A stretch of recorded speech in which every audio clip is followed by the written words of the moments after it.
Guys, bali ngayong araw gagawa tayo ng baral. Para hindi na kami mahirapan itong magkarga. Tara mga kanyokoy, simulan na natin. Bali sa part na yan, nasukat na natin yan. Bali ang gagawin na lang natin ay laliningan natin para pag grinder natin, hindi tayo mahirapan magputol. Bali ang sukat nga pala niyan mga kanyokoy, 260 ang haba tapos 23 inches ang taas ng gagawin nating baral.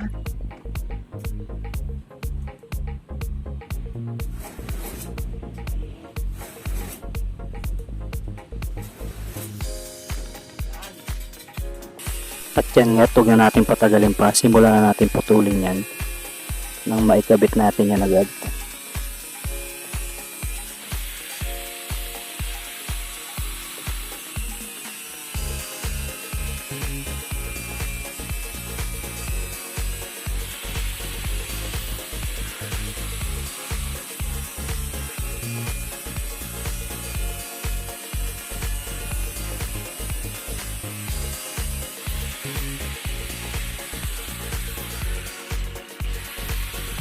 Maraming salamat nga mga kanyokoy sa mga walang sawang sumusuporta sa aking munting channel.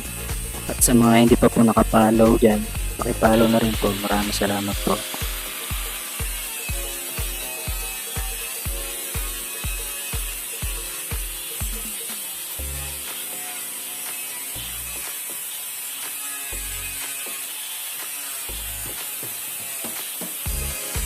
At sa pagputol nga nito mga kanyokoy ay talagang nakakangalay. Gawa ng mahaba-haba ang ating gagawin.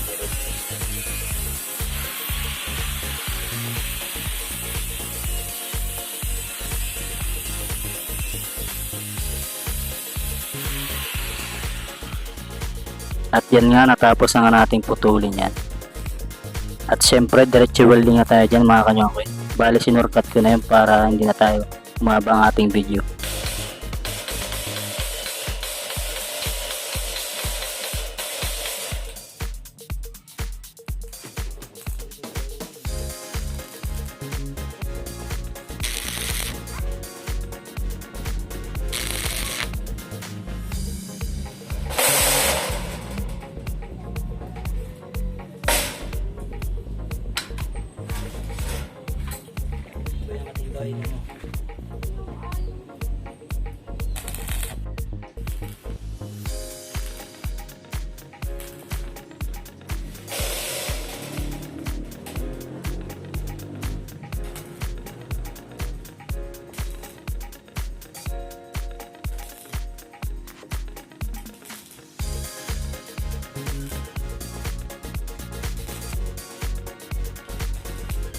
At yan nga't mga kanyokoy, natapos na natin. Maraming salamat sa panonood.